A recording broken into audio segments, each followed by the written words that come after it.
ಮನೆಯ ಮಗಳಿವಳು ನಮ್ಮ ಪುಣ್ಯವತಿ. First time ಮನೆಗೆ ಹೋದಾಗ ಆ ಪದ್ಮಿನಿ ಇರ್ಲಿಲ್ಲ. ಅವಾಗಂತೂ ಏನು ಕೂಡ ಗಮನಿಸಿರ್ಲಿಲ್ಲ. ಇವತ್ ನೋಡಿದ್ನಲ್ಲ, ಹೋ ಗಾಡ್, ಅದೊಂದ್ ಮನೇನಾ? ಏನ್ ಗೊತ್ತಾ ಅಮ್ಮಾಜಿ, ಒಂದ್ ವಸ್ತುನು ಸರಿಗಿಲ್ಲ. ಕೂತ್ಕೊಳ್ಳೋದಿಕ್ಕೆ 2 ಚೇರ್ ಕೂಡ ನೆಟ್ಟಿಗಿರೋದಿಲ್ಲ ಅಲ್ಲಿ. ಆ ಮನೆಯವರಲ್ಲಿ ಒಬ್ರು ಊರ್ವಶಿ ಅಂತ ಇದಾರಲ್ವಾ, ಅವ್ರಿಗಂತೂ ಸ್ವಲ್ಪನೂ ಮ್ಯಾನಸ್ ಅನ್ನೋದೇ ಇಲ್ಲ. ಏನೇನೋ ಮಾತಾಡ್ತಾರೆ. ಅವ್ರು ಬಡವರೇ ಆಗಿರ್ಬೋದು, ಅವ್ರ ಮನೇಲಿ ಯಾವುದೇ ವ್ಯವಸ್ಥೆ ಸರಿ ಇಲ್ಲದೆ ಇರ್ಬೋದು, ಆದ್ರೆ ಅವ್ರು ನಮ್ಮನ್ನ ತುಂಬಾ ಪ್ರೀತಿಯಿಂದ ನೋಡ್ಕೊಂಡ್ರು ಅಲ್ವಾ.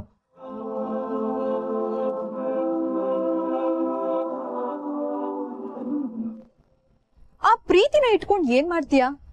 ಮದ್ವೆಗ್ ಬರೋರು ನೋಡೋದು ಅವ್ರ ಸ್ಟೇಟಸ್ನ, ಆ ಪ್ರೀತಿನಲ್ಲ.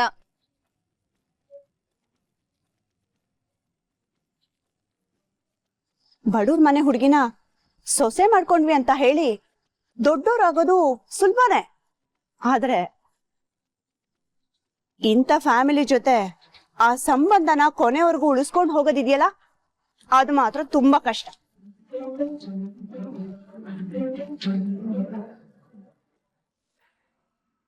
ಮುಗಿತಾ ನಿಮ್ದು?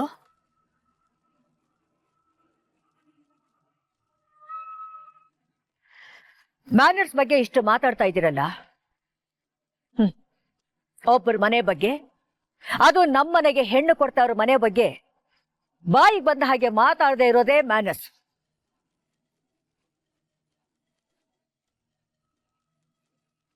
ಇಷ್ಟಕ್ಕೂ ಮದುವೆ ಉಳಿಯೋದು ಅವರ ಪ್ರೀತಿಯಿಂದ ಹೊರತು ಯಾರ ಸ್ಟೇಟಸ್ ಇಂದಾನೂ ಅಲ್ಲ.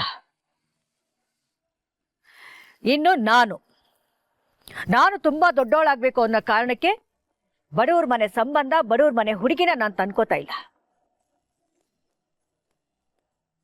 ನಮ್ಮ ನಂದನಿಗೆ ತಕ್ಕ ಹುಡುಗಿ, ನಮ್ಮನೆಗೆ ತಕ್ಕ ಹೆಣ್ಣು ಅಂತ ನಾನು ಅವಳನ್ನ ನಮ್ಮನೆ ಸೊಸೆ ಮಾಡ್ಕೋತಾ ಇದ್ದೀನಿ. ಇನ್ನೊಂದ್ಸರ್ತಿ ಏನಾದ್ರೂ ಅವ್ರ ಮನೆ ಬಗ್ಗೆ ಕೇವಲವಾಗಿ ಮಾತಾಡಿದ್ರಿ ಪರಿಣಾಮ ಚೆನ್ನಾಗಿರೋದಿಲ್ಲ. ಅರ್ಥ ಆಯ್ತಾ?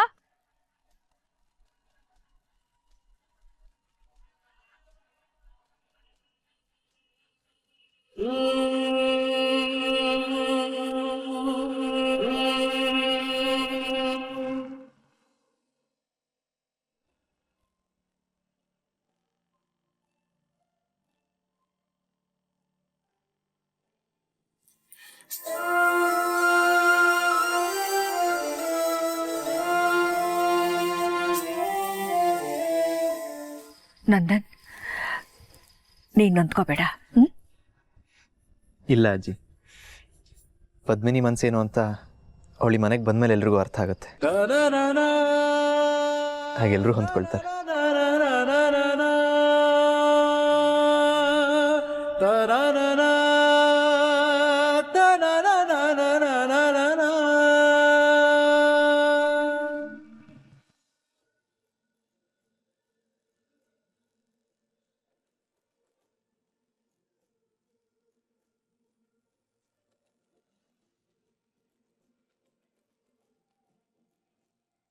ಏಟ್ ಸಂದಾಗವಲ್ವಾ ಬಳಗಳು.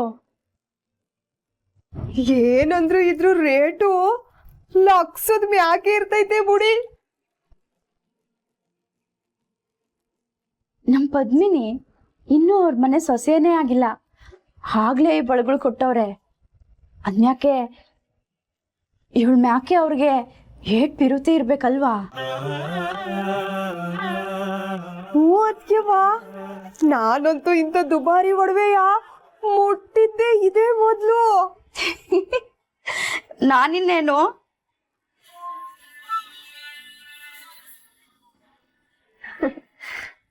ನಮ್ಮನೆ ಮಗ್ಲಾರ ಈ ಬಡತನ ಎಲ್ಲ ದಾಟಿ ಸುಖ ಕಾಣಂಗ್ ಆಗ್ತೈತಲ್ಲ, ಇದೇ ಸಮಾಧಾನ.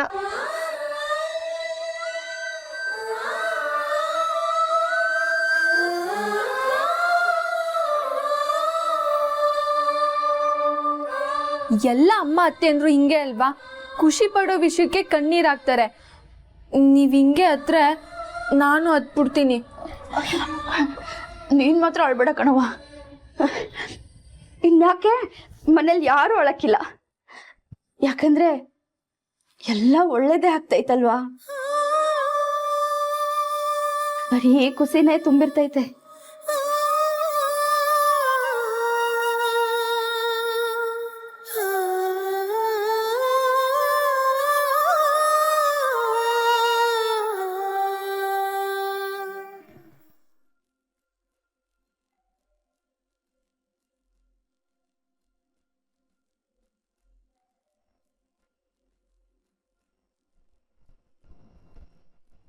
ಓಹ್ ಬೀಗ್ರು, ಬರ್ಬೇಕು ಬರ್ಬೇಕು. ನಮಸ್ಕಾರ. ಬನ್ನಿ ಬನ್ನಿ. ಕ್ಷಮಿಸ್ಬೇಕು, ಹೇಳ್ದಂಗೆ ಬಂದ್ಬಿಟ್ಟೆ. ಸ್ವಲ್ಪ ಅಮ್ಮಾಜಿಯವ್ರ ಹತ್ರ ಮಾತನಾಡ್ಬೇಕಿತ್ತು. ಅಮ್ಮಾಜಿಯವರು ಒಂದು ಮೀಟಿಂಗ್ ಅಲ್ಲಿ ಇದ್ದಾರೆ, ಇನ್ನೇನು ಬಂದ್ಬಿಡ್ತಾರೆ. ನಾನು ಅವ್ರಿಗೆ ತಿಳಿಸ್ತೀನಿ, ನೀವು ಕೂತ್ಕೊಳ್ಳಿ. ಶಾಂತಮ್ಮ, ಇವರು ಒಂದೆರಡು ಕಪ್ ಕಾಫಿ ತಂದ್ಕೊಡಿ. ನೀವು ಕೂತ್ಕೊಳ್ಳಿ, ನಾನು ಈಗ ಬಂದೆ.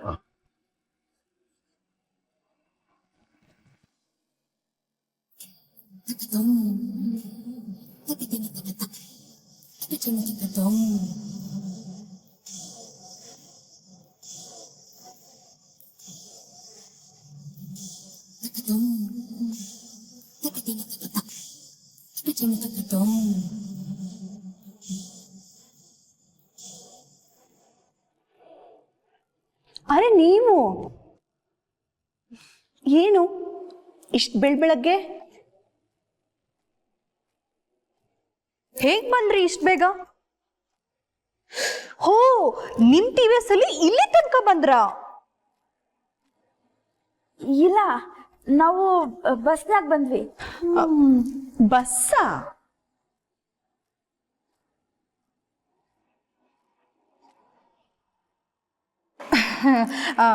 ನೀವು ಬಂದಿದ್ದು ತುಂಬಾ ಒಳ್ಳೆ ಕೆಲಸ ಆಯ್ತು.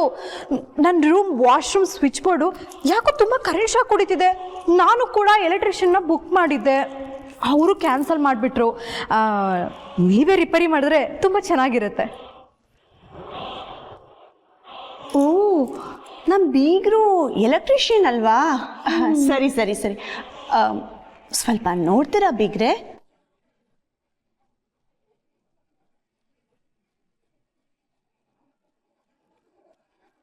ಅಯ್ಯಯ್ಯೋ, ಈ ಕೆಲಸ ಎಲ್ಲ ನಿಮ್ಗೆ ಹೇಳ್ತಿದ್ದೀನಿ ಅಂತ ಬೇಜಾರು ಮಾಡ್ಕೊಂಬೇಡಿ.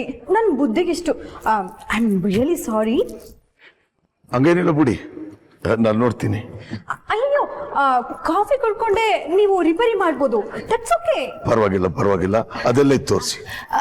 ಆ ಕಡೆ.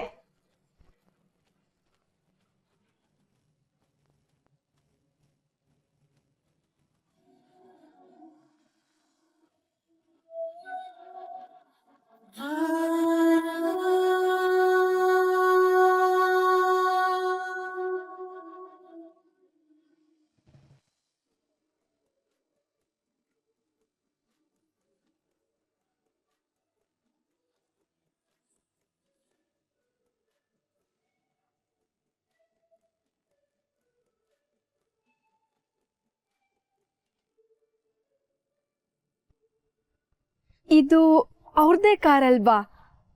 ಇಲ್ಲಿದೆ ಅಂದ್ರೆ ಬಂದಿದಾರಾ?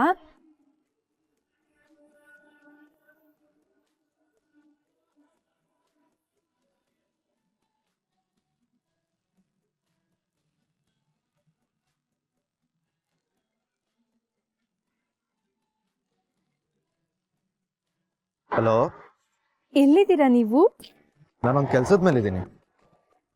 ಬೆಂಗಳೂರಲ್ಲಿದ್ದೀರಾ? ಇನ್ನೆಲ್ಲಿರ್ತೀನಿ? ಸರಿ ಸರಿ.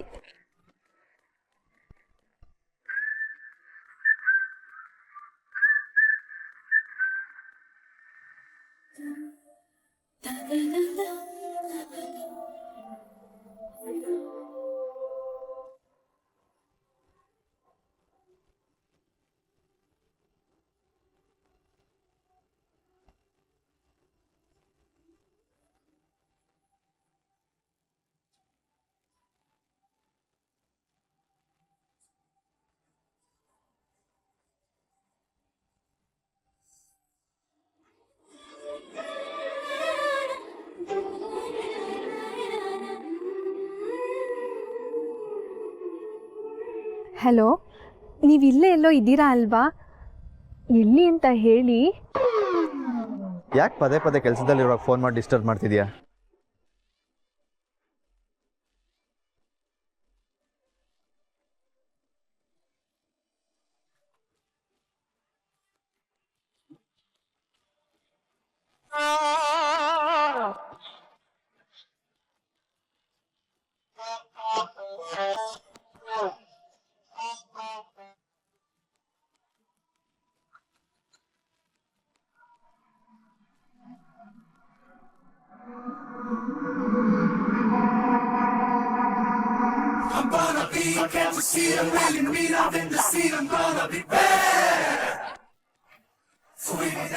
ಪದ್ಮಿನಿ, ಏನು, ನನ್ನ ಕ್ಲಾಸಿಗೆ ತಡ ಆಗ್ತೈತೆ.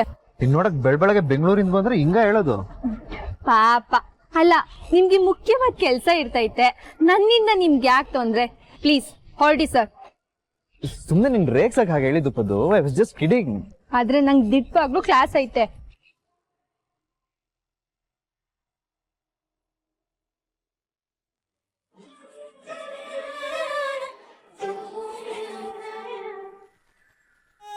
ಅಯ್ಯೋ, ಏನ್ ಮಾಡ್ತಿದ್ದೀರಾ? ಎದೇಳಿ, ಎಲ್ರು ನಮ್ನೆ ನೋಡ್ತಿದ್ದಾರೆ. ಆಮ್ಯಾಕೆ ಅಪ್ಪ ಹಿಂಗೇನಾದ್ರೂ ಈ ವಿಚಾರ ಗೊತ್ತಾದ್ರೆ ನಾನು ಏನಂತ ಉತ್ತರ ಕೊಡ್ಲಿ ಹೇಳಿ ಮ್ಯಾಕೆ? ನೀನ್ ಈ ಬೊಕ್ಕೆ ತಗೊಂಡ್ರೆ ಎದ್ದೇಳ್ತೀನಿ.